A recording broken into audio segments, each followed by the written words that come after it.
AI നമ്മുടെ ജീവിതത്തിൽ നമ്മൾ അറിയാതെ തന്നെ എത്രത്തോളം കടന്നുകൂടിയിട്ടുണ്ടെന്നറിയാമോ? നമ്മുടെ ഫോണിൽ സംസാരിക്കുന്നില്ലേ, അല്ലെങ്കിൽ ഫോട്ടോ എടുക്കുമ്പോൾ ക്യാമറ തനിയെ ഫോക്കസ് ചെയ്യുന്നില്ലേ? അതൊക്കെ AIയുടെ മായാജാലമാണ്. പിന്നെ ഓൺലൈൻ ഷോപ്പിംഗ് സൈറ്റുകളിൽ നമ്മളൊരു സാധനം നോക്കിയാൽ പിന്നെ അതിന്റെ പരസ്യം എവിടെയും കാണും. അത് AI ആണ് നമ്മുടെ ഇഷ്ടങ്ങൾ മനസ്സിലാക്കി അതിനനുസരിച്ച് സാധനങ്ങൾ റെക്കമെൻഡ് ചെയ്യുന്നത്. അതുപോലെ പാട്ടുകൾ കേൾക്കുന്ന ആപ്പുകളായ സ്പോട്ടിഫൈയും യൂട്യൂബും നമ്മൾ കേൾക്കുന്ന പാട്ടുകൾക്കനുസരിച്ച് പുതിയ പാട്ടുകൾ സജസ്റ്റ് ചെയ്യും. ഇതും AI തന്നെയാണ്. AI കാരണം നമ്മുടെ ജോലിയൊക്കെ പോകുമോ എന്നൊരു പേടി പലർക്കുമുണ്ട്.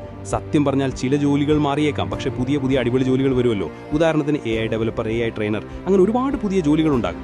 AI ഉപയോഗിക്കുന്നതിലൂടെ നമ്മുടെ ജോലിയുടെ വേഗത കൂടും, കൂടുതൽ സമയം ലാഭിക്കാൻ കഴിയും. അപ്പോൾ ആ സമയം നമുക്ക് ക്രിയേറ്റീവായ കാര്യങ്ങൾ ചെയ്യാൻ ഉപയോഗിക്കാം. AI ഒരു കിടിലൻ സംഭവമാണെങ്കിലും ചില കാര്യങ്ങളിൽ നമ്മൾ ശ്രദ്ധിക്കണം. AI തരുന്ന എല്ലാ വിവരങ്ങളും ശരിയാവണമെന്നില്ല. അതെപ്പോഴും നമ്മൾ സ്വയം ഉറപ്പുവരുത്തണം.